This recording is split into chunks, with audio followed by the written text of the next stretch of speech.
So our next letter is the capital H, and like the K, you have the two options for entry strokes. So you could do the wave, up, press down, and then end up light. And the next stroke is the bulk of the letter, and it's just one stroke. You start out light, you press, and loop over. Just going to create that crossbar. And come around, create another loop, press, and release your pressure, and that would connect to your next letter. So that is the H with the wave entry stroke.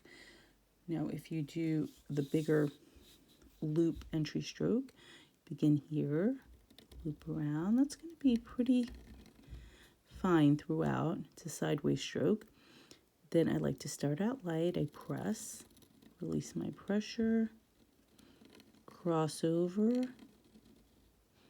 press for a shaded stroke, release my pressure, and that is my letter H.